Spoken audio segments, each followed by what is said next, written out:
45 कंपनियों को लोन दिए गए, एक लोन को चुकाने के लिए दूसरा लोन लिया गया। साफ साफ दिखता है कि मिसयूज किया जा रहा है। लीगल चैलेंजेस यहीं खत्म नहीं हुए। नमस्कार दोस्तों, आज फिर से अनिल अंबानी सुर्खियों में छाए हुए हैं और इस बार कोई सही वजह से नहीं, गलत वजह से। पिछले दिनों बहुत कुछ ऐसा सुनने में आ रहा था कि अनिल अंबानी बाउंस बैक करने वाले हैं, फ्यूचर बहुत अच्छा लग रहा है, उनके शेयर्स एक बार फिर से बढ़ने शुरू हो गए। लेकिन सेबी ने इन दिनों 5 साल के लिए अनिल अंबानी को और 24 और एंटिटीज को बैन कर दिया सिक्योरिटी मार्केट से, कैपिटल मार्केट से। इसके अलावा 25 करोड़ का इनके ऊपर पेनल्टी लगी है और टोटल पेनल्टी जो 24 और लोगों को मिला के कोई 624 करोड़ की है। कैसा क्यों हुआ जो दुनिया के सबसे अमीर आदमी, टॉप 5-6 लोगों में इनकी गिनती होती थी कुछ साल पहले, वहां से कहां इनकी इज्जत इतनी गिरी कि दिवालिया हो गए, यहां तक कि एक बार जेल जाने की नौबत आई। और उससे लर्निंग क्या है, फाइनेंशियल मिसमैनेजमेंट और फाइनेंशियल मैनेजमेंट का रोल क्या है। इतने बड़े लोग भी रेत के महल की तरह ढह सकते हैं अगर फाइनेंशियल मैनेजमेंट ठीक नहीं हो। तो वीडियो के एंड में मैं बताऊंगा कि इससे लर्निंग क्या है, फाइनेंशियल मैनेजमेंट को, एक बिजनेसमैन को, एक आम आदमी को कैसे अपने फाइनेंसेस को मैनेज करना चाहिए कि ऐसी सिचुएशन आपकी लाइफ में कभी नहीं आए। तो ये कहानी शुरू होती है 2017 से। आपको कुछ इन्वेस्टमेंट करनी है और 2017 में हाउसिंग फाइनेंस कंपनीज का बोलबाला था, शेयर बढ़ रहे थे बहुत, हर एक को लगता था कि यहाँ पे इन्वेस्टमेंट करना एक बहुत बढ़िया इन्वेस्टमेंट है। सालों साल गुजरते चले गए, आपने जिस कंपनी में इन्वेस्ट किया उसका शेयर बढ़ नहीं रहा है, परफॉर्म नहीं कर रहा है, आपको चिंता लग रही कि हो क्या रहा है, और वहां से कुछ खबरें आनी शुरू होती हैं और आपको पता लगता है कि कंपनी, स्पेशली चेयरमैन, हजारों करोड़ के लोन सैंक्शन कर रहे हैं और लोन ऐसे कि जनरल पर्पज लोन, जी हाँ, जनरल पर्पज लोन सैंक्शन हो रहे हैं उन लोगों को जिनके एसेट्स और रिकवरी और chances of that loan recovery are very less. आज आप एक छोटा सा पर्सनल लोन लेने जाएं तो इतने सारे कागज साइन करने पड़ेंगे, गारंटर लाने पड़ेंगे, पता नहीं क्या क्या आपको स्टेटमेंट देनी पड़ेंगी। यहाँ पर हजारों करोड़ के लोन डिसबर्स हुए चले जा रहे हैं और इन लोन्स को कहते हैं general purpose working loan, GPWL। इसको सर्कुलर फंडिंग स्कीम भी बोलते हैं और बोलते हैं एवर ग्रीनिंग ऑफ फंड्स। एक लोन को चुकाने के लिए दूसरा लोन लिया गया।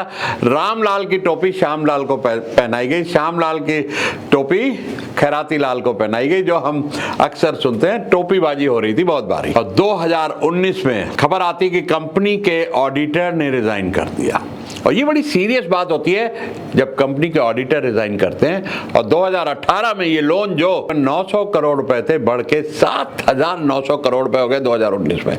जी हाँ, 900 करोड़ से 7,900 करोड़ रुपए, तो 7,000 करोड़ रुपए का घोटाला एक साल में। और ये बात जब खुली कि इतना बड़ा फ्रॉड, इतना बड़ा स्कैम हो रहा है, तो कंपनी का शेयर प्राइस रह गया सिर्फ 75 पैसे।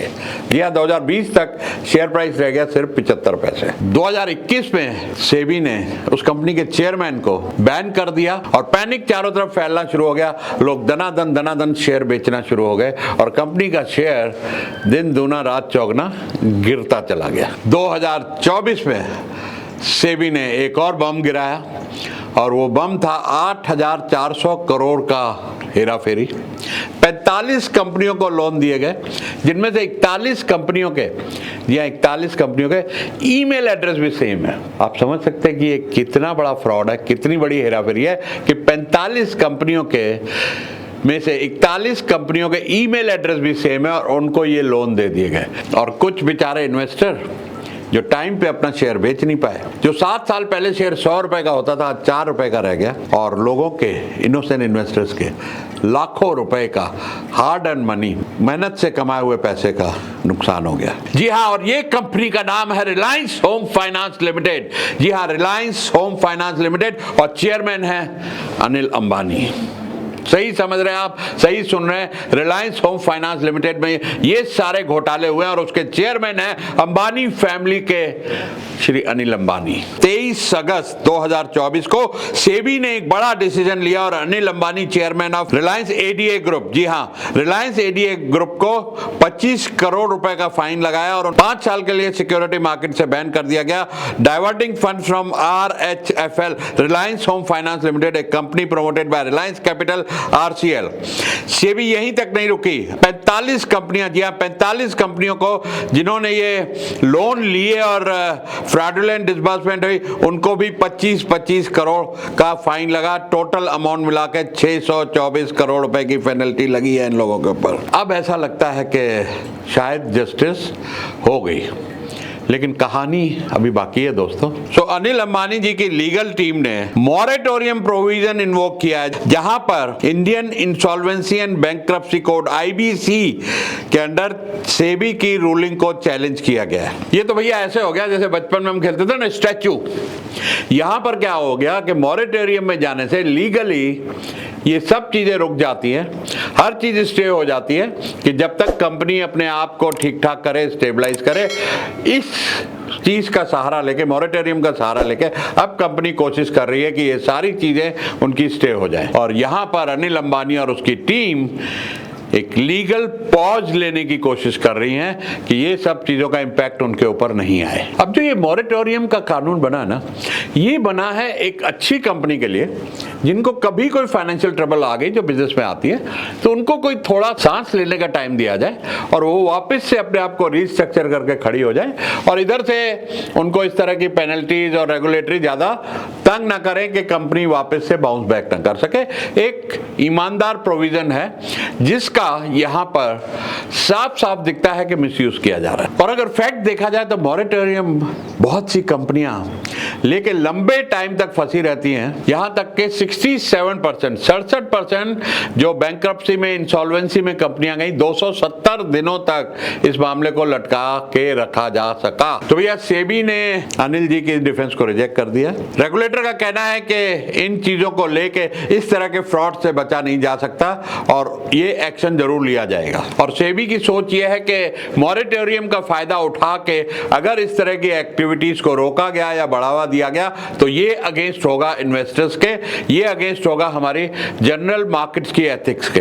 तो सेबी का फाइनल मैसेज यह है कि मॉरेटोरियम का कोई फायदा उठा के एक शील्ड नहीं ले सकता फ्रॉडुलेंट एक्टिविटीज का। तो फाइनली ये 5 साल का बैन लगा और ये पेनल्टी इन लोगों को जमा करानी पड़ेगी। लेकिन इसका अब इन्वेस्टर्स पे क्या फर्क आता है उस पे देखते हैं, जिन्होंने कंपनी के शेयर ले रखे हैं। तो भैया इन्वेस्टर्स आपको तो अब लटके रहना पड़ेगा। डिपेंड करता है कि अनिल अंबानी इन क्राइसिस को कैसे झेलते हैं, मुकेश अंबानी उनका कितना साथ देते हैं इन क्राइसिस को झेलने में। जैसे एक बार पहले भी इन्होंने इनको बचाया था, जब इनको सुप्रीम कोर्ट से जेल की बात की गई थी तब मुकेश अंबानी ने बचाया था, उसकी भी बात करूंगा।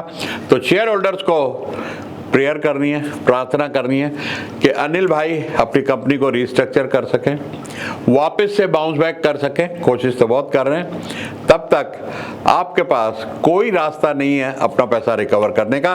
और आइए कहानी को आगे लेके चलते हैं कि और इसके पीछे पीछे क्या हुआ, कहां से अनिल अंबानी की तकलीफें चल रही हैं। ये तो सिर्फ रिलायंस होम फाइनेंस लिमिटेड की बात थी, लेकिन ओवरऑल माजरा क्या है। तो 2008 में अनिल अंबानी जी वर्ल्ड के 8th रिचेस्ट पर्सन थे, $42 बिलियन इनकी नेटवर्थ थी।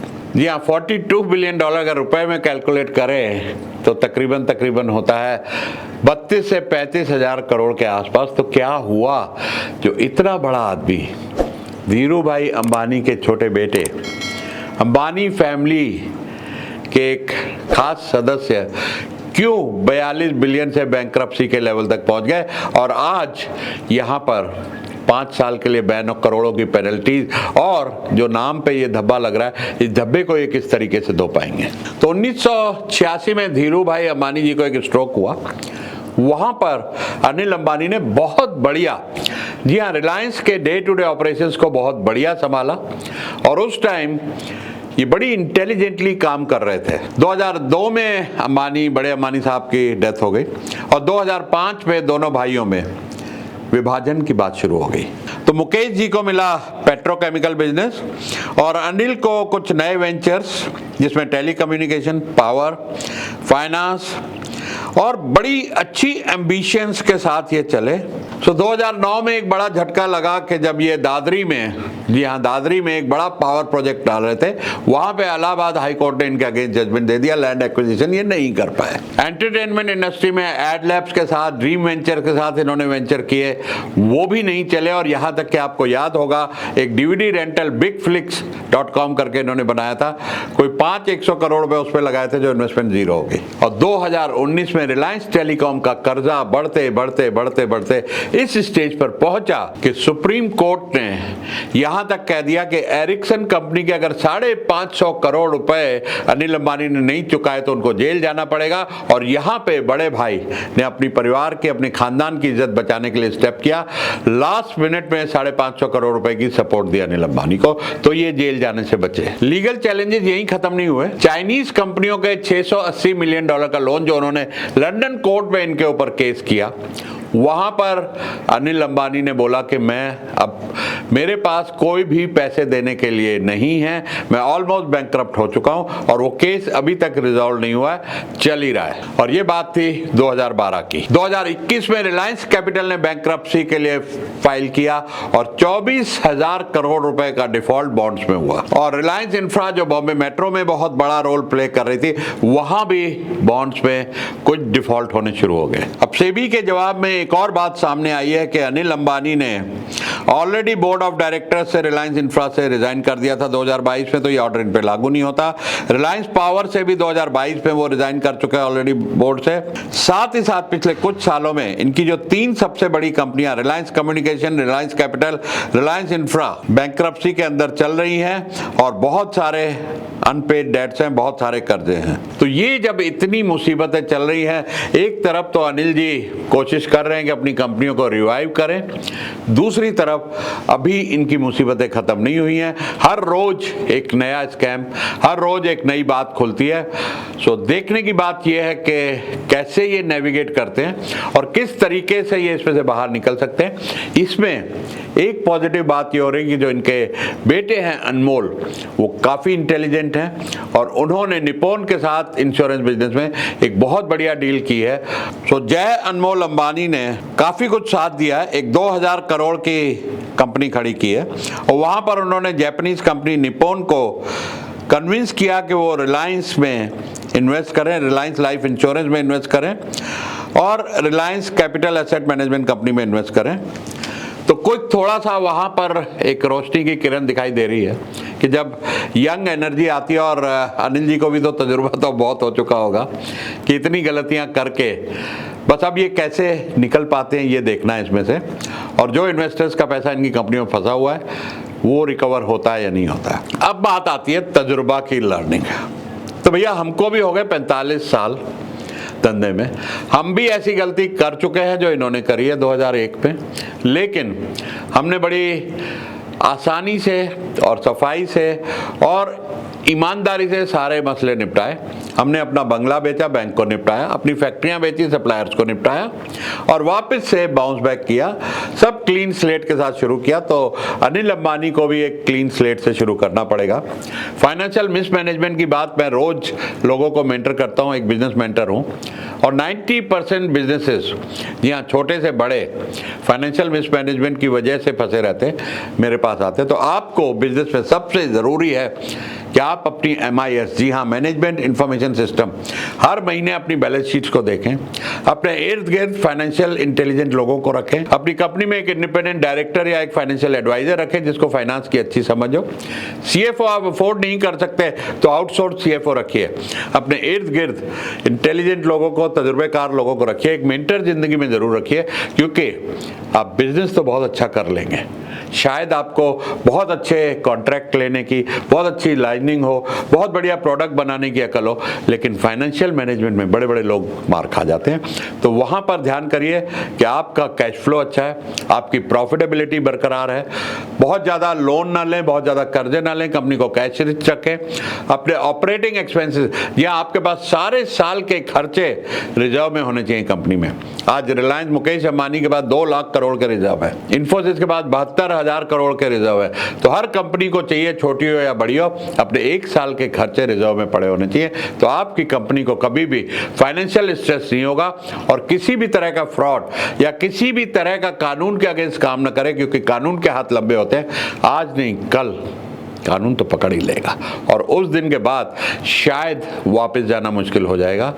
और कई लोग, बड़े बड़े लोग मैंने देखा है, या सुसाइड कर लेते हैं या जेल की हवा खानी पड़ती है। तो दोस्तों, वीडियो अच्छा लगा हो तो इससे बहुत सी लर्निंग है, शेयर कीजिएगा लोगों के साथ, चैनल को सब्सक्राइब कीजिएगा और बेल आइकॉन दबाइएगा। और मैं मिलता रहूँगा आपको हफ्ते में 3 बढ़िया ऐसे वीडियोस के साथ जिससे बहुत सारी मेरे तजुर्बे से लर्निंग रहेगी।